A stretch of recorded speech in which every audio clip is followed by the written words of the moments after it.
Hi guys. Like never know when people are gonna show up to these things. So I just am really awkward and quiet in the beginning. Hi Sierra! You comment on my videos all the time. How are you?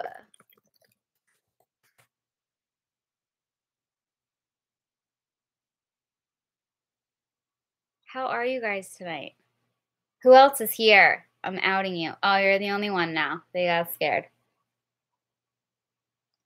I'm good. I'm so tired today, but I'm good. How are you feeling? Are you feeling good?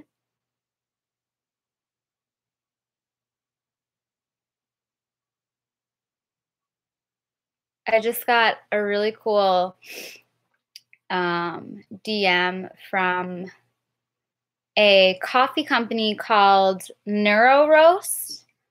They they have a mushroom coffee.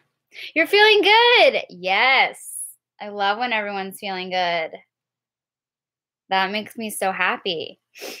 But they're called Neuro Roast. They have a mushroom coffee. I don't know if anyone has ever heard of this before, but they just sent me a DM seeing if I wanted to try it. So obviously you guys know I want to try it.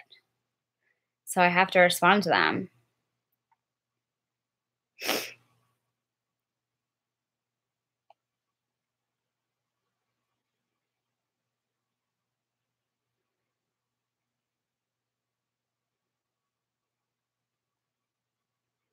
In any way. Has anyone tried that mushroom coffee?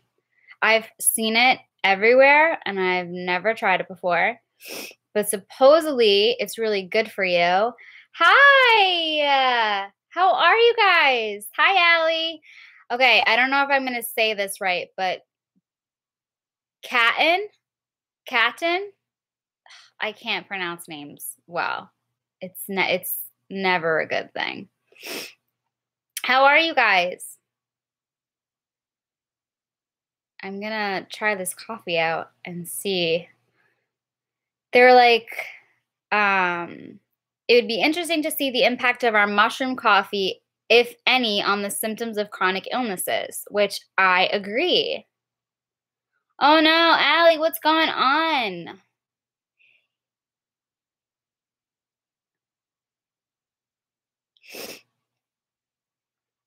What's happening to our poor Allie? Are you okay, girl? You're doing okay, but are you really doing okay? It's like whenever I walk into my psychiatrist's office and I'm like, "I'm good." And she's like, what does good mean? Are you good or are you good?"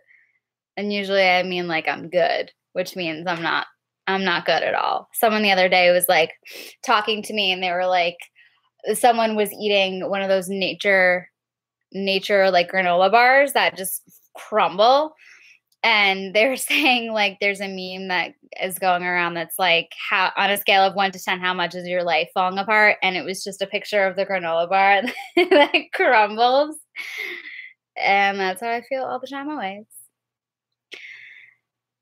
Oh no, you're not that great today, to be honest. See, that's why I pushed you, girl. Oh, well, I hope you're doing good, Allie, and I hope that you start to feel better. I don't like to hear that people aren't feeling their best because I know what that means. But POTS is not something that I have experience with. So, and I see so many people have it, and I'm, to be honest, don't know exactly what it is. Can you give me like a brief, like give me your best brief description, which I know is not easy at all, like at all. But if you can give me like a brief one. Hi, Rosa. How are you? Hi, Kayla. How is everybody? We're just talking and chatting. Hi, Emma. I love the name Emma. I know we hit 1K. We hit 1K like, oh my God, sometime last week. It just happened all of a sudden. It was like so, all of a sudden we had 1K, and I was like, what just happened? I'm so thankful. I'm so happy. I hope we can just I know, it's, like, so exciting. I think we have, like, 10 something. It's been a chill day for you, Rosa? I wish. I wish I had the most hectic day. 10:41. What even? I don't know that many people. I look at it and I'm like, I don't have 1,000 family members. So who's watching these videos? I can't like wrap my brain around it. It's crazy to me that 1,000 people are like, let's listen to this girl more often than. And I never post anymore. I have been so bad at posting. So bad at posting. I have so much going on. Oh, you're doing okay. Okay, good. Thanks. Okay, you have issues with milk, Kayla? Ay, ay, ay. Like lactose intolerant or milk allergy? I know. I haven't posted literally in so long. I'll fill you guys in on what's been happening. You stand up and blood. Oh my gosh, blood pus in your heart works to get back to. Ah, Allie, that was so good, and like I feel like gave me such a better understanding of what it is, and it sounds super scary. First and foremost, I don't know how you live with that. That sounds so scary to have that. So you just lack of blood in your brain. So do you faint a lot, Allie? Like, do you get like fainting spells? And I know recipe test Fridays have disappeared. I have disappeared completely. Yeah, Allie, I'm hoping you have some better days. Ay, ay, ay. But I started an inpatient, not inpatient. I always say inpatient, and I don't mean inpatient.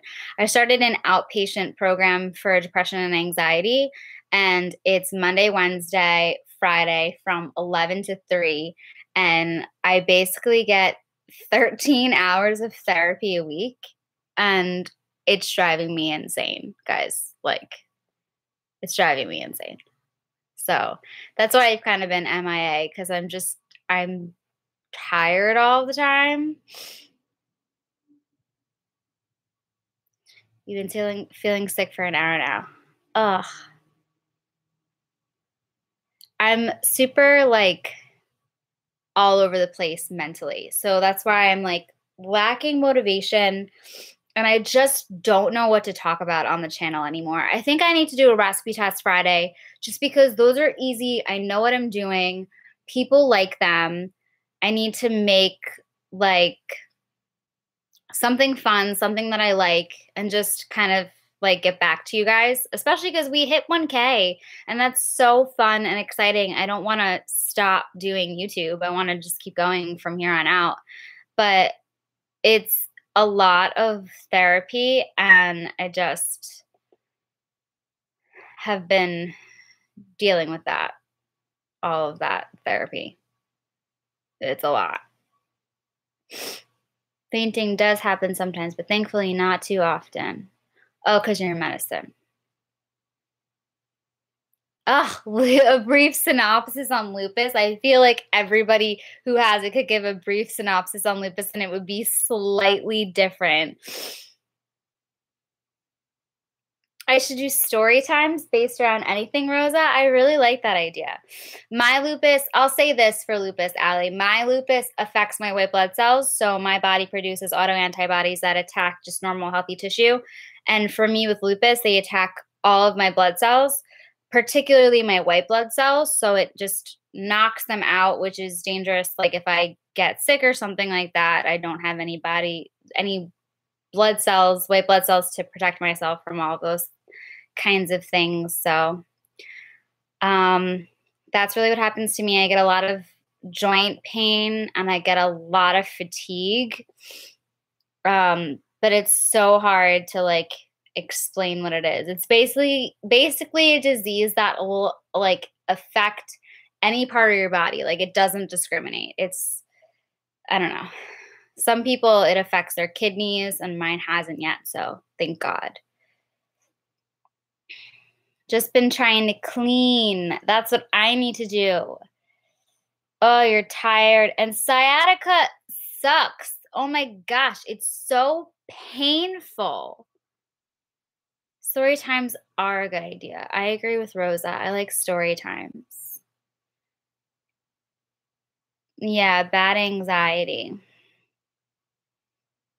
Anxiety is the worst. I've had anxiety since I was a kid, and it's the worst. It's like the first time ever that I went on medication for my anxiety, and so finally I'm not feeling it physically. Like I would just have like a knot right here all of the time, just because I was anxious about nothing and everything all at the same time. Like I can't deal with it. Anxiety is the worst, and then it brings its friend depression along with it, which is just so much fun.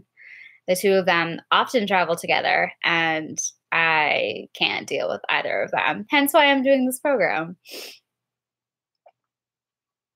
Does it make sense, Allie? Because I feel like I rambled on for like 25 minutes and didn't make any sense. So if you got an understanding from what I said, then thank God. Yeah.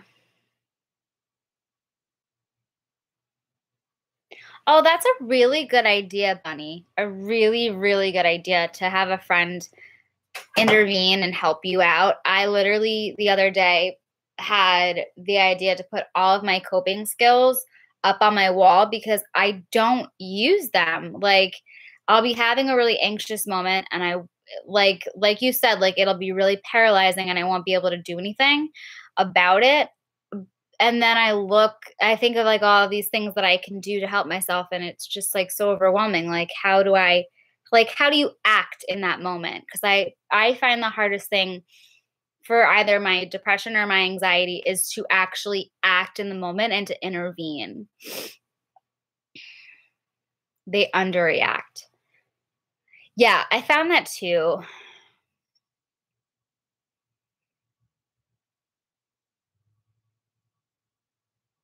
Yeah, lupus can be any. Hi, Em. How are you? We're just talking about how we all are feeling, which is such a question for me. We start every group now with like, how are you feeling? And so now feelings for me are like, I don't want to talk about them because I talk about them for 13 hours a week. Yeah. Yeah. Yeah. We're talking about depression and anxiety, Em. So you came at a really exciting time. I was telling everyone that I'm doing an outpatient program. See, I wanted to say inpatient again. I'm doing an outpatient program right now for 4 weeks for depression and anxiety, and it's literally kicking my butt because it's like 13 hours of therapy, and I just want to hide forever and not go. But I know I need to go. And it's only 4 weeks. It's not and it's not inpatient. I'm outpatient. So I go to the program, and then I come home and I can collect myself, and but I know I need to go, and I need to address certain things before they snowball and get worse. But it's just hard to go. It is effective, Rosa, but it's a lot, and for me, I am the type of person I internalize a lot of things. So, and my program director knows that. So she kind of outs me like in group because I don't always participate as much as I should, or like like go to say something and she'll see that I want to say something and I don't say anything and I swallow it, and she's like, no, no, no, no, no, no, you're here to talk about your emotions, let's bring that out of you. So yes, doing emotional work can be exhausting. I'm exhausted. We talked Monday about I had a breakdown on Monday, which was my first breakdown of it's like day 6. Guys, I write the day every time I go. I'm like, okay, it's day 6. I only have X amount of days left. But I had a breakdown on Monday, which was my first breakdown, especially like in front of other people. Like I've been in therapy for like 10 years. I've been in therapy for so long, but I have never been in group therapy. I've never been in therapy with other people. And it there's definitely a learning curve to that. Like it's definitely something to get used to. So I do feel like it's effective and the program has been helping me, especially in helping me understand my condition and understand what I can do about it and what I can change and what I can't change and how I can do that. Because my whole thing beforehand was I would like know how to change something, but like I shouldn't even say that. I would know what was wrong, but I wouldn't be able to effectively change it. So now I feel like I'm learning better coping skills and I'm learning more realistic ways of dealing with my negative self-talk and like negative thoughts. But man, it's so exhausting. And like doing it with other people, it's kind of awkward. Like everybody's stuff is just out there. And sometimes I find myself like, if it's not my stuff, it's like with other people. So like it's a lot. It's a lot to deal with. You guys are messaging me and I just totally went off on a tangent.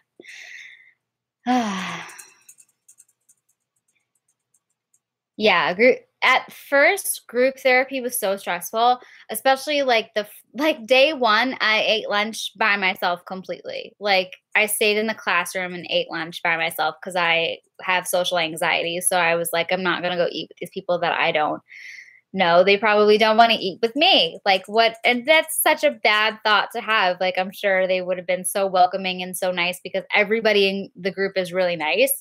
But I'm the youngest in the group too, which is kind of weird cuz I'm 27, so like I'm consider myself older, I guess.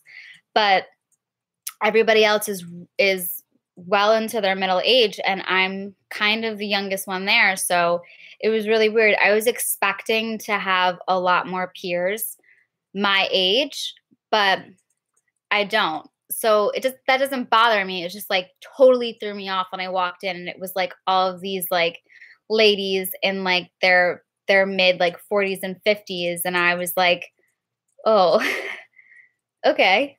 This is what it is." It just wasn't what I was expecting at all, but it was exhausting. And it is exhausting. Like going to group and then coming home, I do definitely feel like I need a minute to process things.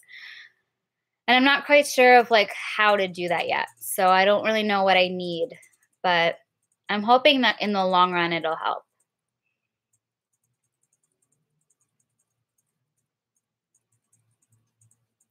Yeah, Jamie, I like doing live streams, especially because sometimes I just feel so unmotivated to make content, like especially right now with everything that's going on, that I feel like live streams are just easier. And I like that I can talk to you guys and interact with you guys. Like I like that you guys can ask me questions and I can see what we're talking about. Um, I like that. I like that, like, it feels more of like a community than just me talking at the camera about something that I chose to talk about. Oh, what camera do I use to film? I use a Canon 80D. That's my favorite camera. You like the live streams too, Emma? Okay, cool. I Yeah, Kayla, I feel old.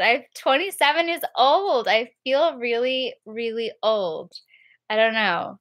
I'm like closer to 30 than I am to 20 and it freaks me out. It freaks me out. Someone the other day was like, "No, you're closer to 25 than you are to 30." And I was like, "I don't agree." Mathematically, maybe, but I don't agree. It just freaks me out. So, yeah, but I definitely wanna do live streams more often. I like these, they're fun, they're, like, more casual, they're less pressure, and I like that we can interact. Like, I try to respond to you guys in the comments. "Hi, Paige." "Oh, Paige, what's going on?" Okay, so Paige is having a tough time, so we gotta help Paige out, but so let me think. What was some of the stuff that I did when I first got diagnosed? When you first get diagnosed, it is so overwhelming. It's so overwhelming. So it's okay to feel the way that you're feeling right now. Like, that's totally normal. It's totally normal to feel overwhelmed, completely out of place. And it's normal to have a really tough time because it's so much information that's thrown at you. So not only are you getting diagnosed with an illness, but like you're getting thrown so much information about your diagnosis that it's just so overwhelming. So some of the things that I found the most helpful was to like get as organized as possible, which I don't know. You're only 13, so I don't know how much of the organizing you're doing because when I was 13 and I was getting diagnosed with an illness, mom and dad for me pretty much took care of everything. So I don't know what your situation is like, but as an adult, I can say that the more organized I was and the more I more regularly that I kept a journal and journaled about the way that I was feeling, how overwhelmed I was feeling, at least it wasn't all living in my head. And so if it wasn't living in my head anymore, then like it kind of diffused all of the feelings a little bit. Like they didn't go away completely. I still felt really overwhelmed, but they didn't feel as heavy. Hi, Tori. They didn't feel as heavy. So, my first suggestion would be to keep a journal. And I say this to everybody, and I've said this in so many videos. Tori, we're talking about ways that we can help Paige because Paige has just been diagnosed and she's having a tough time, and we need to give her suggestions as to how she can deal. So, my biggest thing, as I was saying, is I kept a journal, and for me, it was the most depressive emo journal anyone's ever probably read, but it was very therapeutic in helping me get things out of my own head. So I wasn't I mean, you're still kind of alone with them because it's you writing, and unless someone else is reading your journal, then like, you know, you kind of are still alone with it, but at least it's not in your head. So, my suggestion Paige is get yourself the most beautiful journal that you can find and just try to write as much as you feel like you can write. Don't feel like you have to do it every day. Don't feel like it's something that you have to like maintain regularly. Like when you just feel those really overwhelming feelings, try to write them down and try to identify what those feelings are. Are you feeling overwhelmed? Are you feeling sad that you got diagnosed with something? Are you feeling depressed? Like, what are they? Like, try to get better at identifying those because unfortunately, especially with things that are chronic and don't go away, you're always in that process of processing things, I feel like there's for me there's never been a magic moment where I just woke up and was like, "Oh, okay, I can deal with everything and I'm unbothered by everything that's been going on."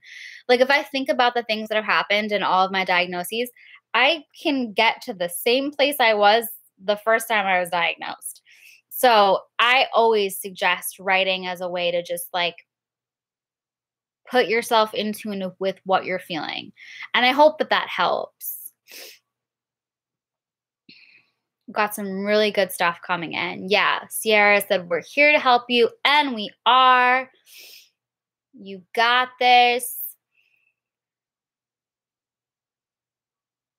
Really like talk to your friends, talk to your support group, try to form a support group. I held a lot of things in when I was younger.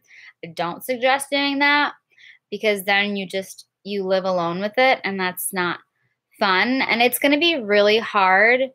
Um it's going to be really hard at first to find people that understand. Just know that going into it, but you will find the people under that understand. I mean, look at all of these people that are right here right now. They all are encouraging you to, that you can get through this, and you can. It's overwhelming at first, but you can do it. I promise you that you can do it. If I've done it, Lord knows you can do it, cuz I was a wreck of a child. So, that's a different story. I met someone today who was gluten-free in my group, and I didn't know she was gluten-free, and then she said something to me, and I was like, "Wait." I was like, "Do you have celiac disease?" And she's like, "No, just a gluten allergy." And I was like, "Okay." Thought I made a friend. It's okay. And she's like, "But, like, same thing." And I was like, "No, but okay. They're different, but okay."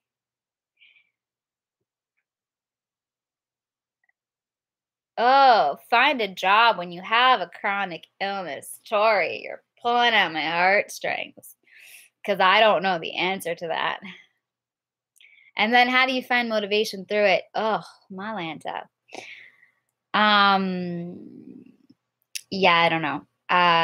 The job thing is a very sensitive topic for me, mainly because I graduated grad school last year and I still have not found a solid job.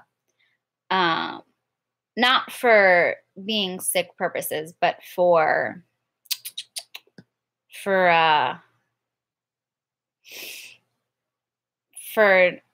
just not being able to land a job purposes, which is frustrating in and of itself. But you add being sick on top of that, and then it's just like I never know how to answer that question. There's a question on most applications that say at the very end it says, "Do you have a disability?" And I never know how to answer that. Do you guys answer that honestly and say, "Yes, I do," or do you say no? I always say no, I don't, even though technically I do. Eating out with celiac disease is the hardest thing in the entire world. It's the hardest thing in the entire world. Um, I don't know if I would characterize celiac as a disability, but lupus is. I would consider it a disability because there are days that I wake up and I'm like, work? No. See if I can even go downstairs. Um, yeah, that was me today. I had to go to group today and I was like, um, no, thank you. And then I went anyway, and it was awful. I drank so much coffee today, you guys. It's not okay. Like, and then Monday, when I had my breakdown, I drank probably about like, let's see, I had a venti iced coffee from Starbucks, and then I drank 2 more coffees at group. So I was like way over caffeinated and way overstimulated emotionally, physically. I was feeling anxious because I had too much caffeine. And then my director just like asked the right question just to like nudge me a little bit in the wrong direction. And I just broke down in front of all these people that I don't really know yet. And it was, blah.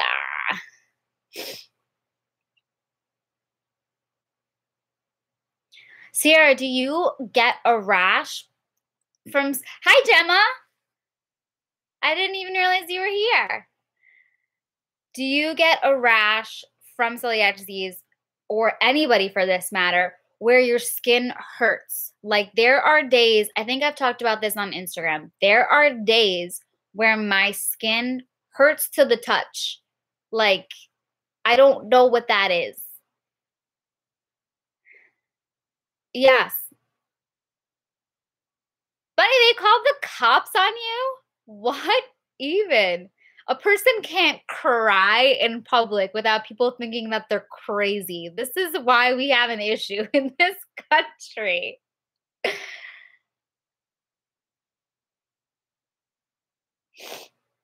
You do get that? Oh my god, it hurts so bad.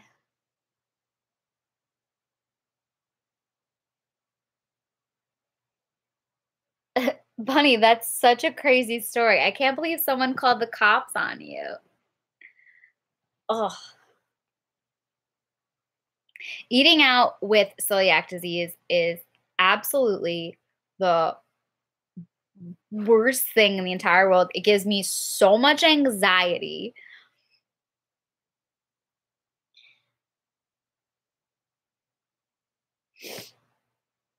Why is the rash worse at school? Paige. Barley, tomatoes, protein, carrots, reduced to no beef, no dairy. Oh wow, Paige, you got a lot going on, girl. How do you go out to eat? I would have an anxiety attack every time. Cause like, how do you know? Oh my gosh, the cross contamination. I don't know what's going on with me, Tori. I have like been sniffling for the last week and a half. I don't know what's happening. I don't know if I just have like a tiny little cold that's lingering or what, but I've been sniffling forever. Forever. Did you guys see the hate comment that I got? I put it on Instagram, but someone wrote a nasty hate comment in one of the videos on the Chronic Cafe talking about how I allegedly snort cocaine because I don't know why.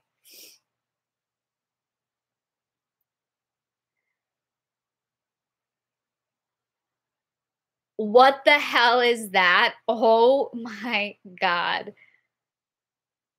I was away in Rhode Island a couple of weekends ago, and I had ordered a sandwich on a gluten-free wrap because that was an option that they offered. And the lady taking my order was like, "Is that for allergy purposes or for personal purposes?" To which I thought, "Why does it matter? Why does that matter? Is that gonna change the way that you prepare the food? Because it shouldn't. And why does that matter?" I was so, like, thrown off, like, not in the moment, because in the moment, I was just like, "Oh, it's an allergy," like and it's not at all, and that's one of my biggest pet peeves is when people think that celiac disease is an allergy because it's not, and I hate You're from Rhode Island, Paige? Am obsessed with Rhode Island, especially Newport, and I wanna move there, and I've already been applying to jobs in Rhode Island, so see you when I move there.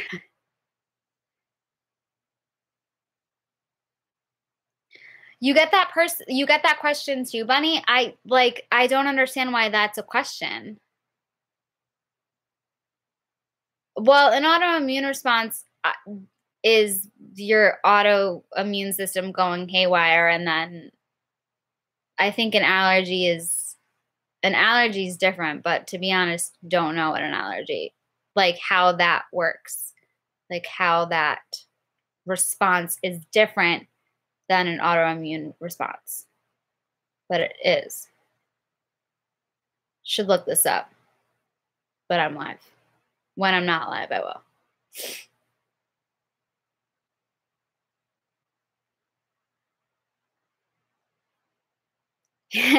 You're like, they shouldn't.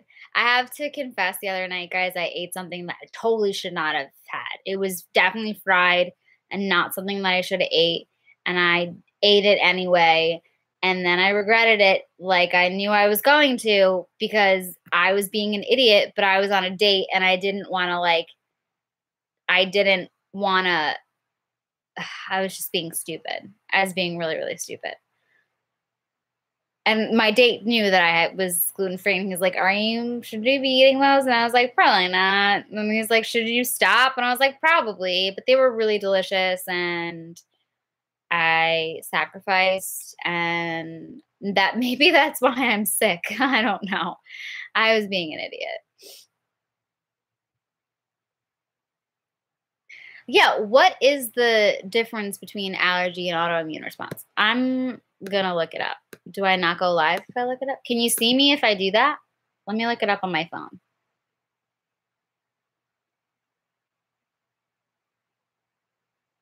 Have you guys seen that new thing? Um,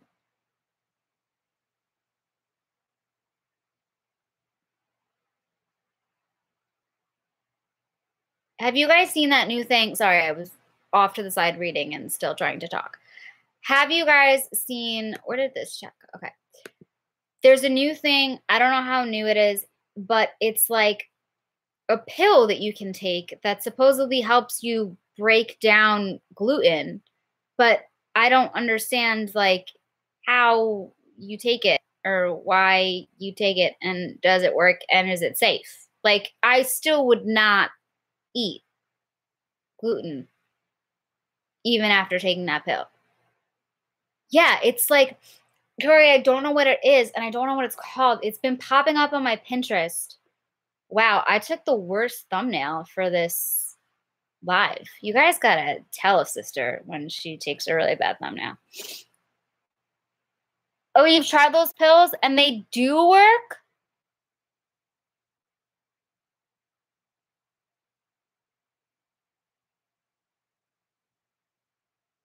Oh, Paige, you get sick. Okay, see, like that's what I'm thinking is like, would it be better for people with sensitivity versus people with celiac disease? And would it be better for certain foods that are already not like crazy high and maybe just have some cross contamination and not like direct wheat? Like, I wouldn't take it and then eat a slice of whole wheat bread, but I would maybe like take it and then like eat something that is maybe fried in the same oil as thing like French fries or something. You know what I mean? Like, yeah, there's a gluten enzyme thing. Guys, I'm sorry. I'm like keep touching my nose.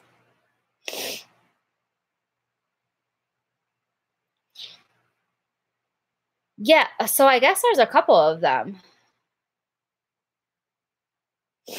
I'm not sure what exactly it is, if it's an enzyme or an antihistamine or what the hell it is. I'd have to look into it a little bit more. But it's pretty crazy. Did I ever send this message? Guys, I'm really excited for this mushroom coffee. It's an enzyme. Yeah. I mean, that makes the most sense because for celiac disease, gluten just lives in the gut because you can't break it down all of the way. So an enzyme would help digest it. So that makes sense, Bunny.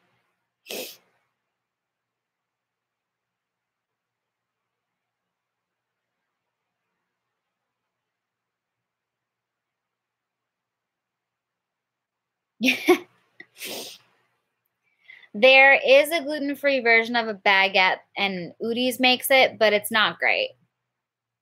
You guys know how I feel about Udi's products. Just not a huge fan.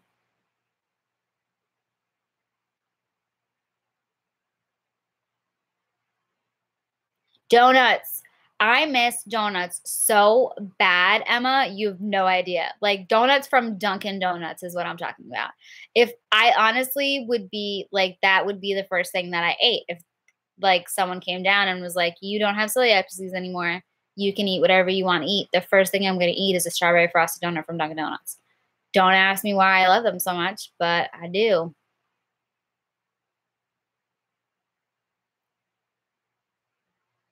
It's not Udi's, Bunny. Oh, you're speaking my language. I don't know why I'm so against Udi's products because I feel like there's stuff out there. Is swearing okay? Are we gonna find anybody if swearing's not okay? Have I not sworn yet in this video? I see, like if I do videos, I can just like censor myself, but here I cannot. So maybe I should watch myself. Char bread is actually really good though. I haven't had the char bread in a really long time. In a really long time.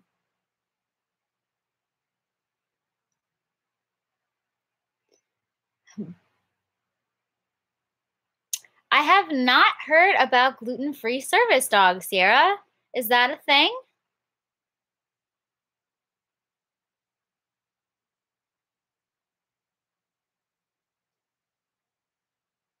Yeah, I can't stand the Udi's bread.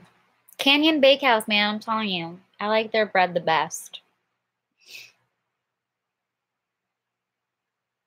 Glutino. I don't like any. I think the glutino like Pop-Tart things I like, and that is about it. I don't think I like anything else.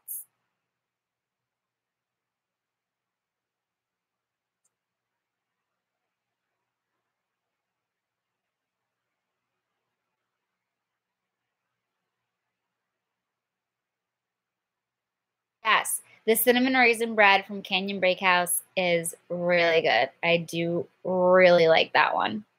It's really good. They make good bagels too.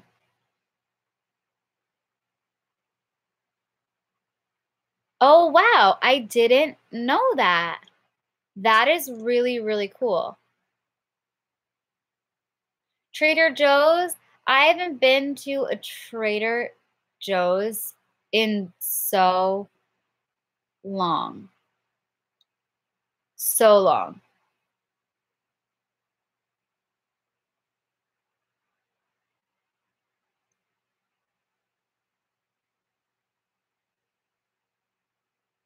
I haven't tried the Udi's bagels. Well, no, I have tried the Udi's bagels. I haven't had them in a really long time.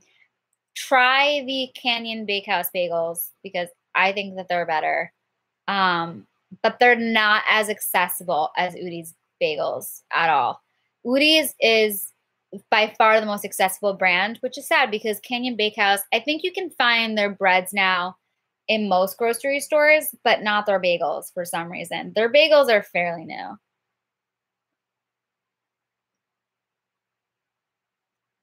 Gluten-free on a shoestring. I just made oatmeal cookies today from that blog.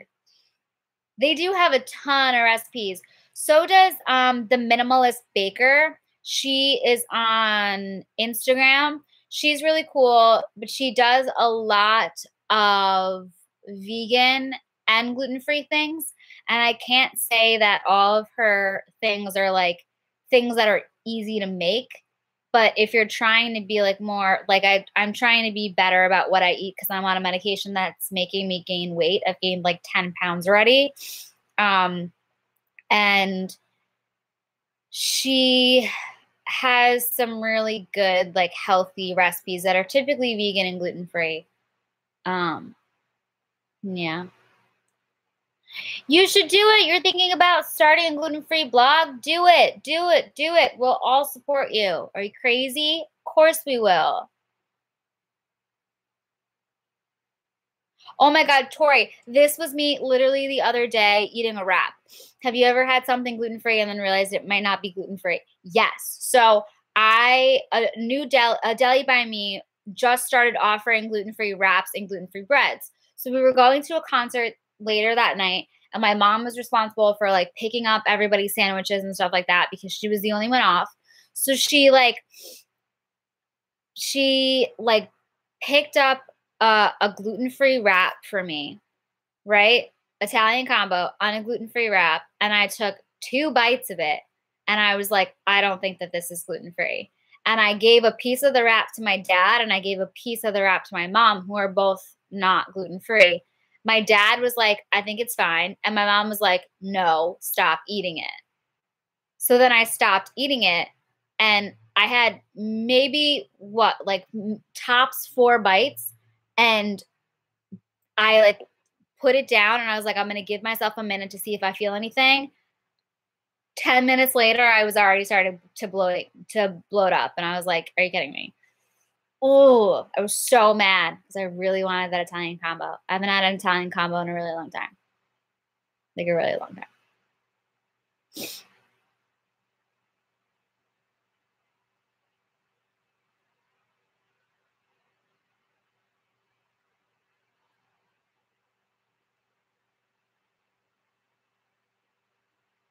It usually yeah, it's usually tastes too good to be true. That's exactly right, Gemma. As soon as something is, like, too good to be true, I'm like, "This isn't gluten-free." And typically, I'm right.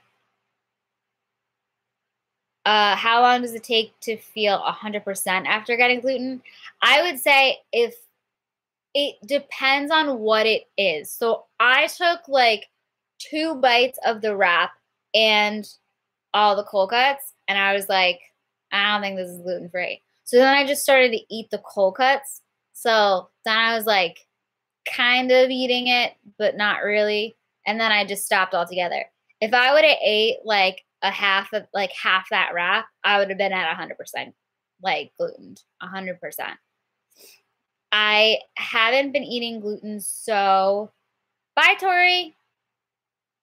I haven't been eating gluten for so long now that if I have it now, I just immediately throw up, which is disgusting to share with everyone, but that's what happens now.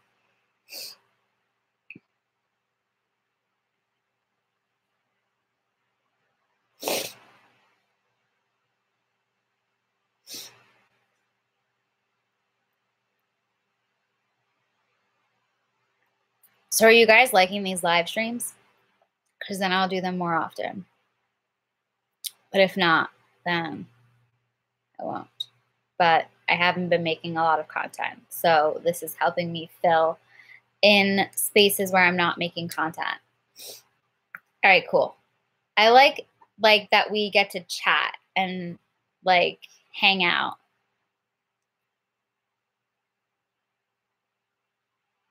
Yeah, if I get gluten now, I throw up.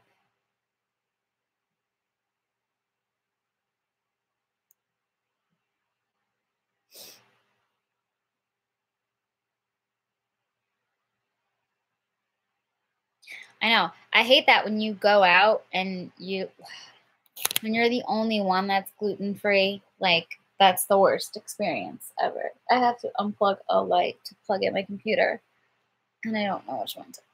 We're going dark for a second, guys. Sorry.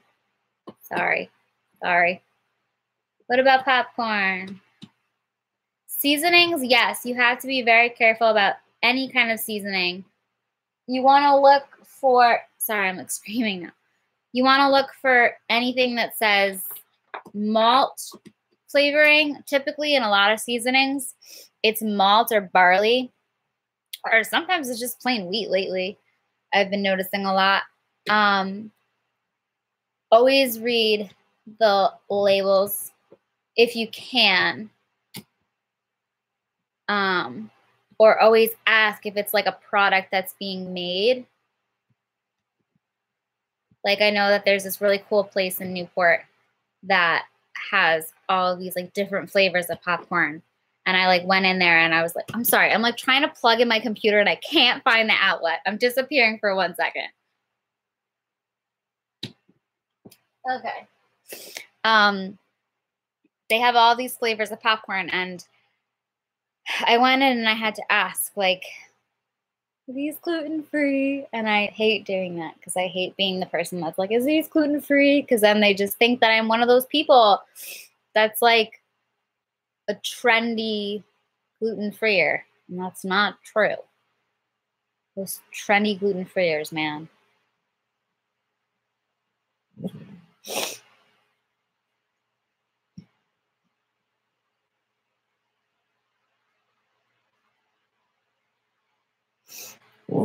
I think though, baseball games, Julie, my dog's going crazy. Guacamole, please stop. Hey, come here. Come here. Come here. You have to be quiet. Thank you. I think at baseball games, you should be fine. I would double check. Like I wouldn't get your popcorn from like the guys that are like popcorn. Like I would go to the concession stand and just ask and like make sure that it's just buttered popcorn and now you're good. You should be though. I feel like a lot of those places like stadiums and stuff like that are getting better at having gluten-free options. I know Yankee Stadium has a section where you can get gluten-free hot dogs and hamburgers on like gluten-free rolls. They have gluten-free ciders and stuff like that.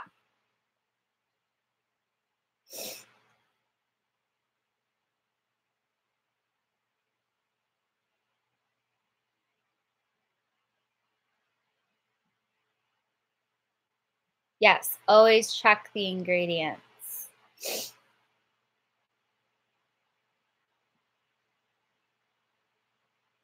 This is the dog. He's a menace to society. Also, his name is Guacamole. Thank you.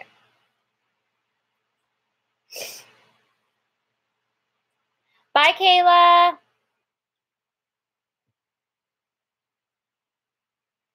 He's very cute, but he's very barky. Guacamole for president. He'd be the best president. Say bye. Say bye, Kayla. Thank you. Thank you. No. Oh, I knew you were going to do that. You just spilled my wine everywhere. So that's fun. Cool. All right, guys. So in the next 10 minutes, I'd love to talk about, no, you can't have that. I'd love to talk about what you guys want. I know I ask you guys this question all the time whenever I'm talking to somebody. Paige, you want to start a YouTube channel? Oh my God, do it. My advice is to start. That's my advice. My advice is to just get started. Like, I thought about the Chronic Cafe for like a year before I did it. And then I finally just did it. And then now we're here. So in the beginning, it goes really, really slow. I think I can remember having like 40 subscribers for like a while. And then all of a sudden I had 1,000. And it'll grow and it'll pick up as long as you're producing content that people, you know, can invest in and that you can invest in. I think for me, the biggest thing is just creating content that people can care about and relate to. For me, that's really, really important. And I think if you're doing that, then people will find you and they'll follow you and they'll support you. I don't think you have to do like, for the last 10 minutes, I wanted to talk about what everybody wants to see on the Chronic Cafe, but I feel like I ask that question all of the time, and it's usually like recipe tests Fridays or like stuff like that. So like, I don't know if you guys wanted, I feel like I've talked about a lot of like emotional issues. Yeah, I'm going to keep it at 60 minutes. Vlogs. Okay, if you want to see vlogs, you got it. I feel like my like eating a day, like vlog style kind of thing, kind of situation.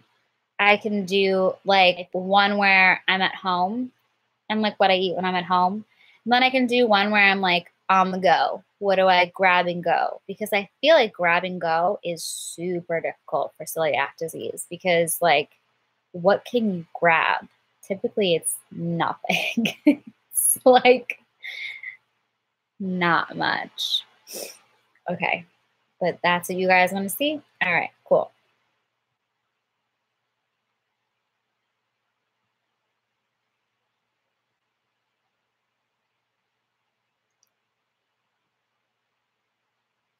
Yeah, I like that idea too. I like vlogs, what I eat in a day.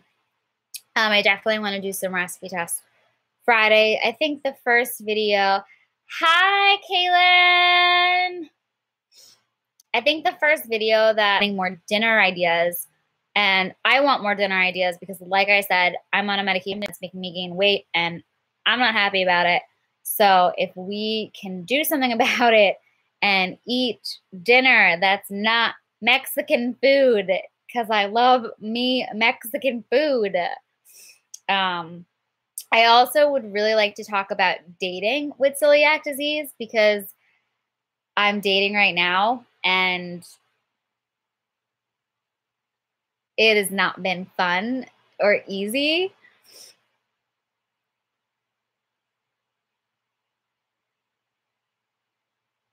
Have I ever had anything, mental afflictions? Yeah. So I suffer from anxiety and depression, but I also was diagnosed with borderline personality disorder like 2-3 months ago.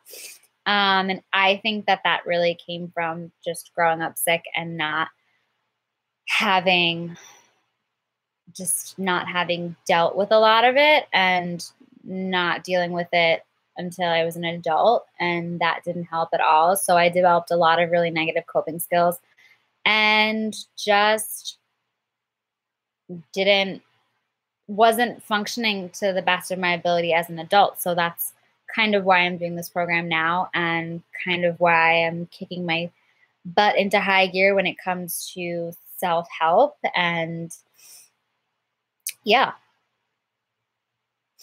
borderline personality disorder is a personality disorder. So basically, a personality disorder really affects how you cope with your existing environment. So a lot of it for me affects how I respond to stress. It affects how I respond to uh, like when a crisis happens or when things are really, really chaotic. Um, Explaining the medical side of things to boyfriends is the scariest thing in the entire world. Like, I'm seeing this guy right now, and not to like rear off into a different topic, but I'm seeing this guy right now that I've been seeing for about a month, and I really like him, and I have told him absolutely nothing. Nothing. Not a thing. He knows that I have lupus because I was Snapchatting him at one of my treatments. So he was like, "Why are you in the hospital?" And I was like, "Oh, this is a part of my life." And other than that, he knows I have celiac disease because that affects us going out to restaurants and stuff. But he does not know I'm doing a intensive outpatient program. He does not know I have depression and anxiety. He does not know I have borderline. He knows nothing. And I feel like he knows nothing about who I am as a person. I don't know if that makes any sense. I don't know if I'm sounding crazy, but I feel like I haven't told him a lot, and it makes me feel weird in dating him because I feel like I'm like, nah. Yeah, potential partners are like the scariest people to talk to because you don't know how people are going to respond. And for the most part, I have to say, out of everyone I've dated, I've had really like good success with talking to people and them being really accepting of what I'm going through. So I don't want to discourage people and want people to think that like it's impossible to find people who understand, because there are people out there that are going to be super understanding. My last boyfriend was amazing with all of this stuff, and he saw me probably at my sickest when I was just getting diagnosed with lupus. And he would show up to treatments, and he would come hang out with me and make sure I was okay and all of this stuff. So I don't want people to think that it's like not possible because it totally is. But it doesn't mean that it's not scary. It's really, really, really scary for sure.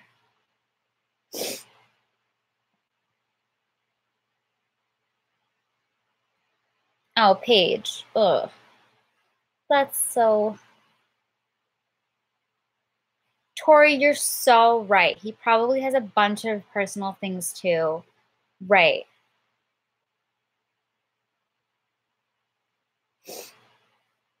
But yeah, friends are hard too. I don't really have a lot of I have a lot of acquaintances that have no idea what goes on with me. But then like my whole that definitely gave me some confidence, Tori, like 100%. I always forget that. I think everybody does. I think everybody forgets that everybody goes through some stuff, and it's only been a month. Like, why would I tell him my whole life story in a month? I'm just that person that just wants to like get to the core of everything like super quick. If you couldn't tell, I feel like that's so obvious about me. But yeah,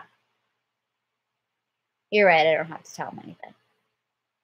Well, not that I don't have to tell him anything. If I date him, I'm eventually gonna have to tell him things. But I just haven't said anything yet. And it's just like one of those situations where you're like, when do I start saying things I don't want to scare you away?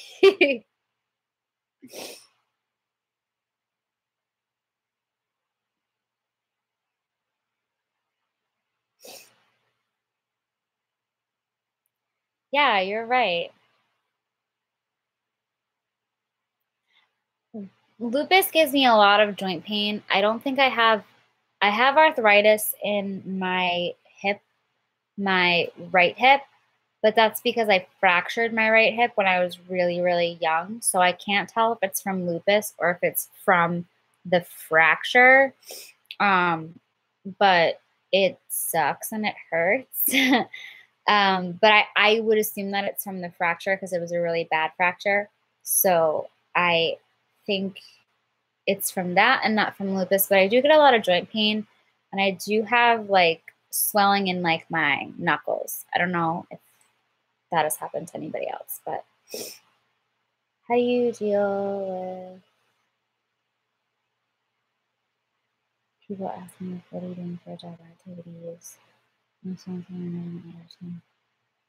Yeah, Gemma, that's a tough question. And I hate that question, especially now because I'm not working.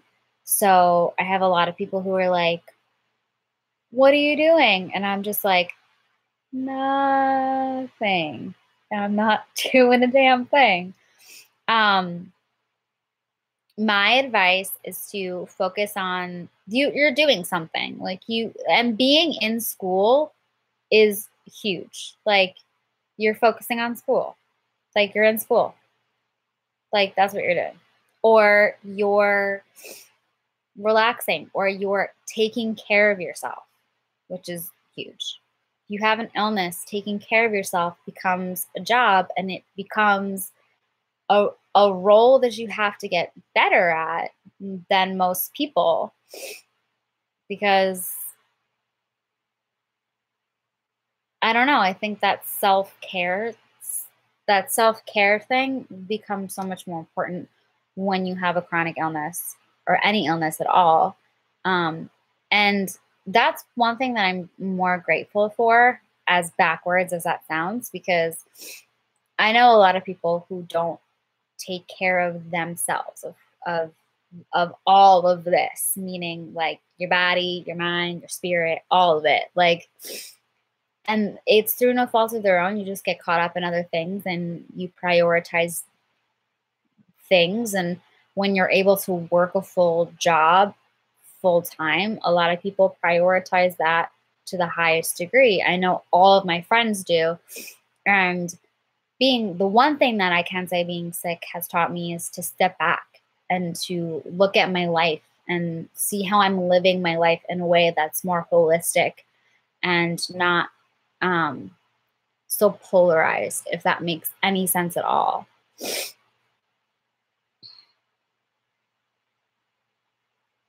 Oh, your best friend goes to treatment with you? That is so fun, Paige. I've had friends that hang out with me too. Oh, wow. That's crazy. My favorite thing to do on a day off.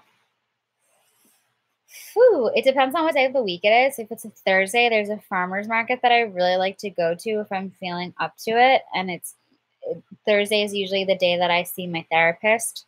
So I go to group Monday, Wednesday, Friday, and then I see my therapist on Thursdays. So I've made it like a priority to go to the farmers market after on Thursdays because I really like the farmers market and they have a gluten-free stand there and this lady has like a dedicated bakery and everything that she makes is gluten-free and she sells the best gluten-free stones, the best gluten-free scones I've ever had. They're so delicious. I usually get 3. This is 4. Oh my god, I usually get 3. And yeah, that's I like to do that or just hang out. I like to do puzzles. Don't know why. I just do. Yes. Bunny, that sounds so painful.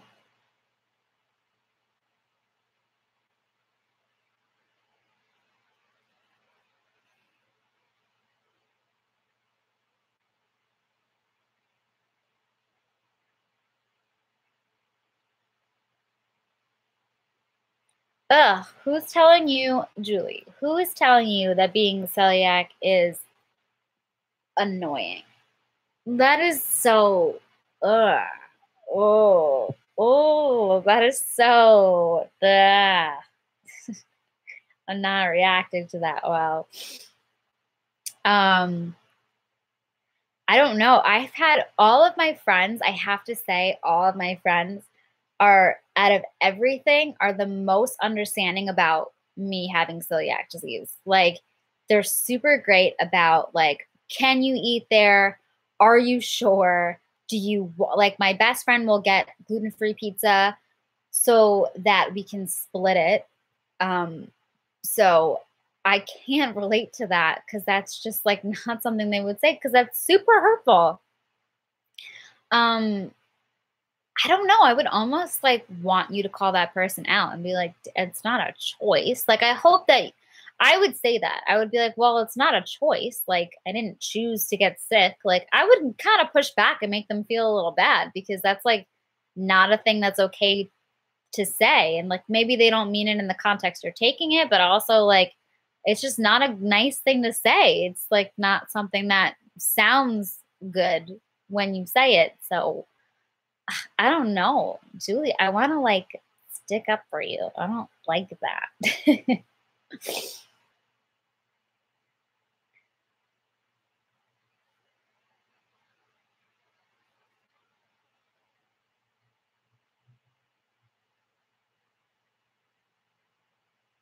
Exactly, Steph. If they think that being around celiac is annoying, like try having celiac disease.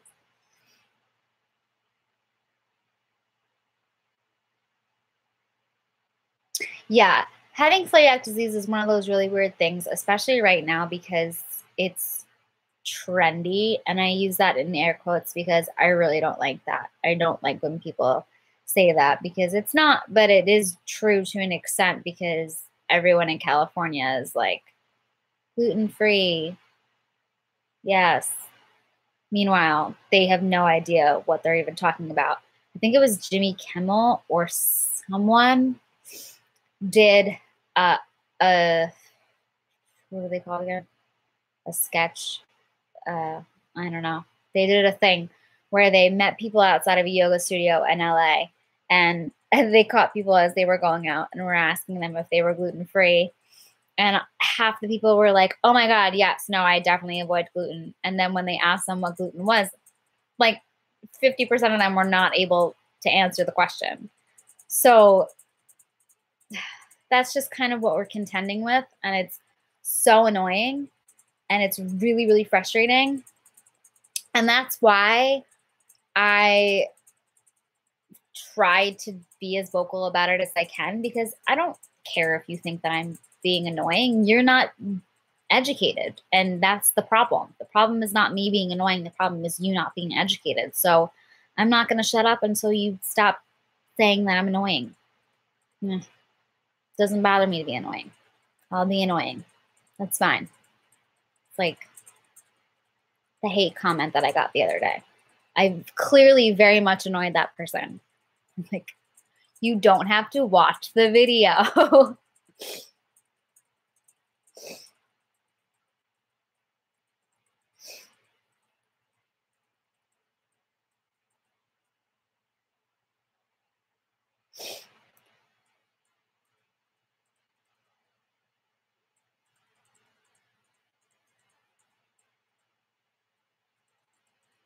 Yeah.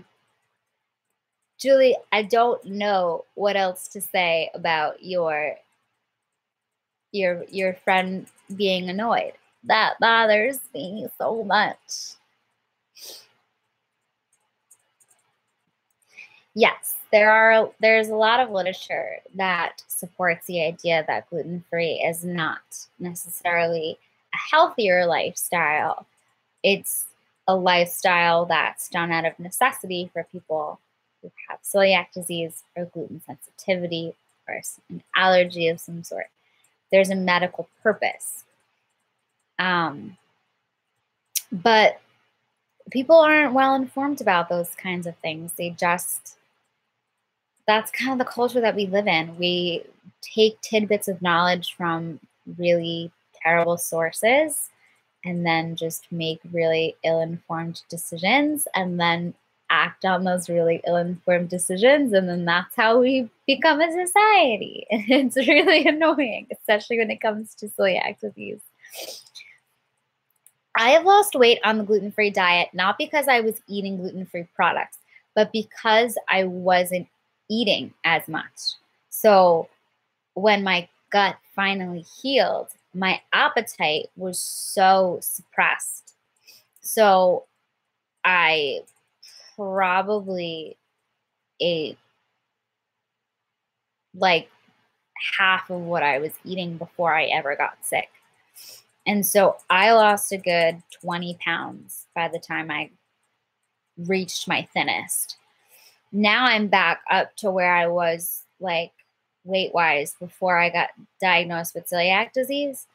But I can understand people losing weight by eating what they think is gluten free, and really just cutting out carbs. Because for a while, that's what I was doing. I wasn't eating as many gluten free products. But there are people out there who think that, like, by eating gluten free pretzels versus regular pretzels, that they're somehow cutting out a carb.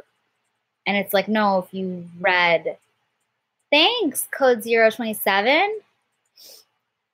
It's like, no, if you read the back of that package, you're still eating a carb. It's just a different kind of carb.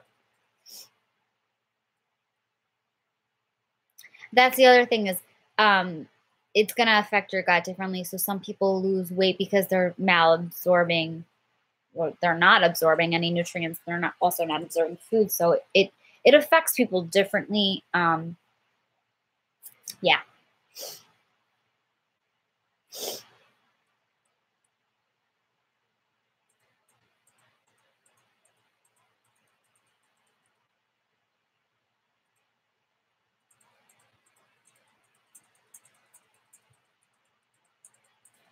Hmm.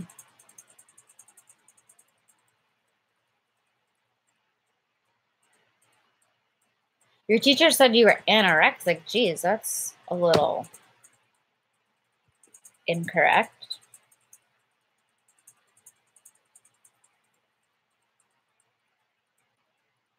Yeah. Yeah, the disease is so weird and so different. Like it's I have met maybe like one or two people that have celiac disease, and that's about it. And I can honestly say for each one of us, it's just been different. It's been a different diagnosis story. It's been a different way of like um just, you know, I hate when your family say you need to put on some weight. Okay. And now that I've actually put on some weight, everyone's like, oh, you needed it. You needed 10 pounds. And I'm like, I didn't need 10 pounds directly in my stomach. It's the summer. I'd like to wear a bathing suit without feeling like things are jiggling. Like, that's not what I wanted. It does hurt when they say that because, like, all right, you don't want to be overweight and have people ridicule you for being overweight, but you also don't want to have people ridiculing you for being underweight. Like, just because you're underweight or you're quote unquote skinny doesn't mean it's flattering when somebody is like, you have to put on weight. Like, you wouldn't say to somebody who's overweight, you have to take off weight or you have to lose weight. Like, you wouldn't say that to somebody. It's not politically correct. It's not kind. You wouldn't say that. So why would you turn around to somebody who's underweight or who's skinny or who's, whatever the case is, and then say, you need to put on weight or you should gain some weight or why don't you eat a hamburger? Or like, people would always say those things to me. And it's like, okay. Yeah, it's a lot of skinny shaming. I agree, Julie.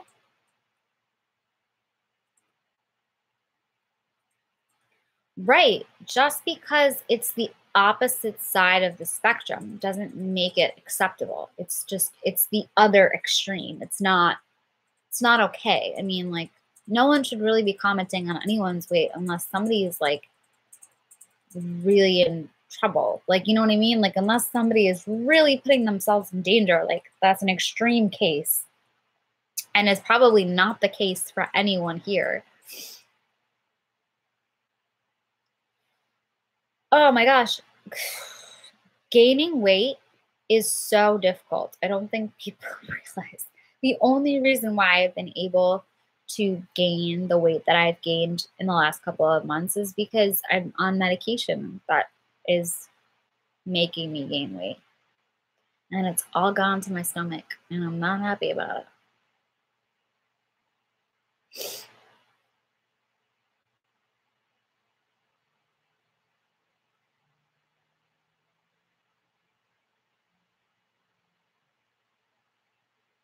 They threatened you with feeding tubes. That's pretty crazy and not okay. Stem cell therapy for lupus. I have not heard much about stem cell therapy for lupus. I've heard a lot of things, but I haven't heard about stem cell therapy for lupus. I'm really interested to see how that would work and impact people. Do you have any resources that I can read up on? I mean, I can Google them. You don't have to do that. I can Google them. I do Rituxan for my lupus, and it's been working so well. A lot of autoimmune diseases, for some reason, run irregular lupus foundation in America today. Interesting. I was just on that website yesterday. It was a day too late, I guess. Or I wasn't paying attention. In college, I majored in, my undergrad was in communication arts, and my grad degree is in media studies. So I focused on like production and stuff like that. So video editing and stuff of the sort. It's in clinical trials. I'm going to look into that because that sounds really interesting. And I need to be a little bit more informed, sounds like, because I don't know anything about it. Yes. Yeah, video stuff. Yeah. English translation, video stuff.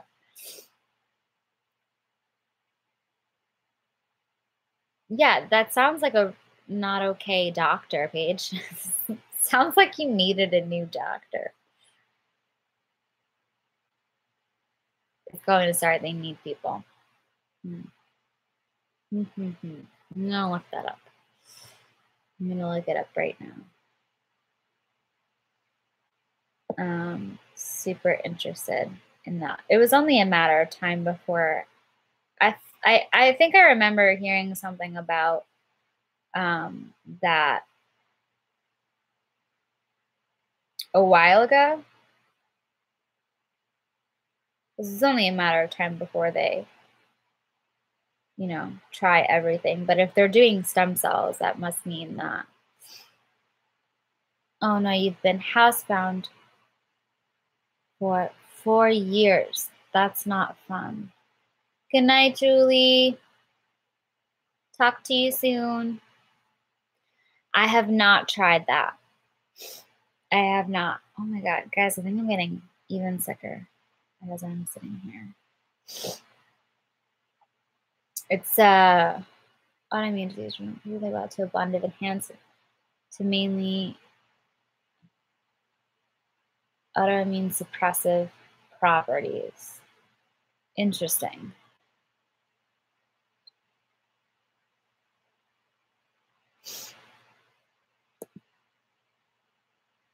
Am I in a lot of debt after college? Good night, Tammy. Yeah, college is so expensive. Bone marrow transplant, I have heard a lot about. I was worried that they were gonna want me to do that but my bone marrow turned out to be fine. So we're good with that. I had that bone marrow biopsy, and that was not fun. I will. I'll do one soon. Maybe I'll do one a week.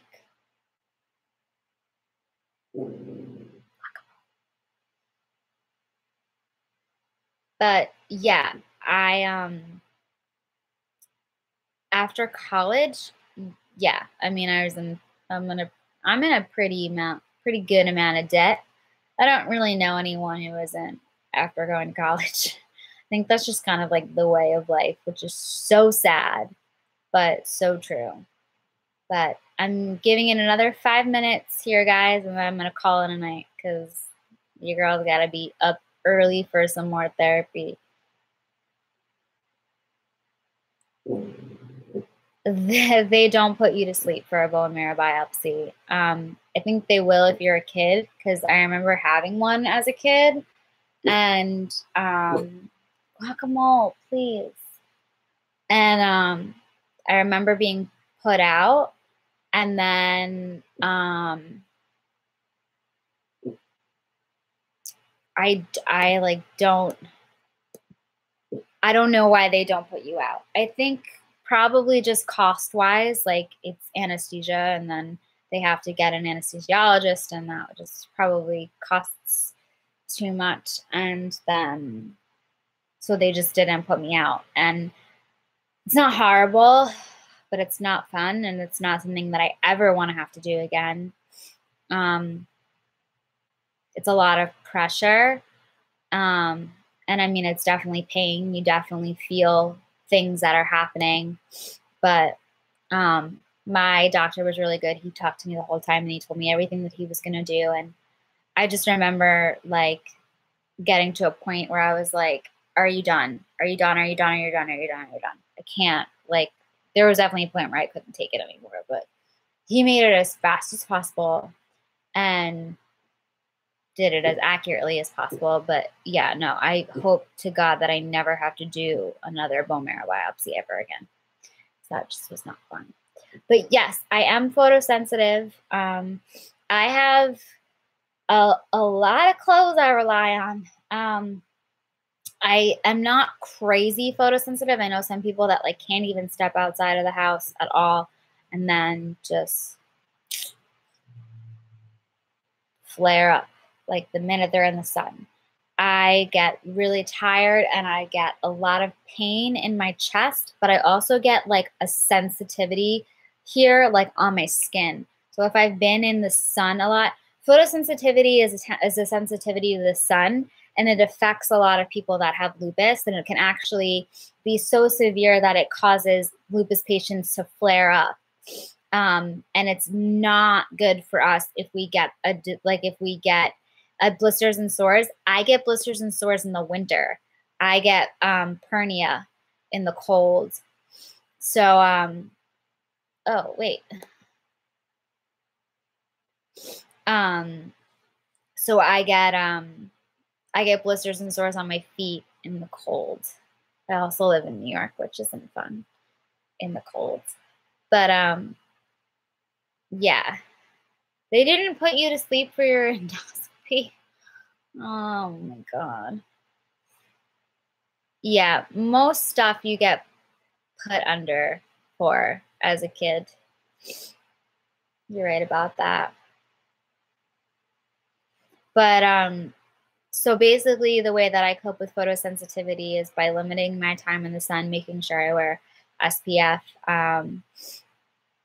And I haven't, to be honest, in this summer, I've been really shitty about making sure that I'm doing good in the sun. And I need to be a lot better on that. And I just haven't been, and that's not good. So I have like a shirt that I wear, like if ever I'm going to the beach or something like that, which I limit myself to about 15-20 minutes on the beach, and then that's it. I'm off and in for the rest of the day, because if I'm out in the sun, in that kind of sun for any longer, I will flare. But I want to go see the beach every now and then. And my aunt lives on the beach, and so it's this whole big thing. So I really have to limit myself. But I have a shirt that I wear that actually has SPF in the shirt. So I have SPF. The shirt has SPF. I'm under the umbrella. I've got a hat on. So I try to be really careful with it, but I don't know. I haven't had my endoscopy in a while for celiac disease, and I really need to do that. The last time I saw my gastroenterologist, my lupus was really, really active, and she didn't want to do it while I was having. Yes, so you take Plaquenil. I take Plaquenil as well.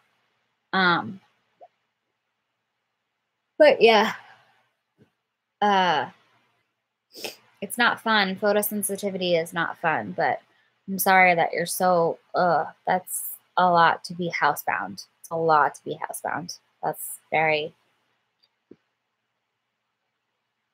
frustrating. All right, guys. I'm going to call it a night for tonight. I've got to be up in the morning, but I will try to do a live stream at least once a week. And I promise to get back to you on the Chronic Cafe and to upload some content. I know I've been so bad at it, but bear with me. This program has been taking so much out of me, and I will get better. I promise. Let me just get through the next week and get my head on straight. But thank you guys so much for being here and listening to me, and I will try to see you. Let's try to make this like every time I try to go live, I will let you guys know on Instagram. So if you're not following on Instagram, it's just at the Chronic Cafe on Instagram. I always will upload beforehand on there to make sure that you guys know that I'm going live in however many, like today, I think I uploaded something that was like going live in 15 minutes. So, yeah, I'll do that so that you guys know. Because I think the first time I went live, I didn't tell anyone I was going live, and then I just went live and like no one was here for like 15 minutes. And I'm like, what am I doing? So, but I will try to be live at least once a week until I can get back to you guys more regularly. But yeah, so thanks, guys. Have a really good night. I'll talk to you soon. Bye.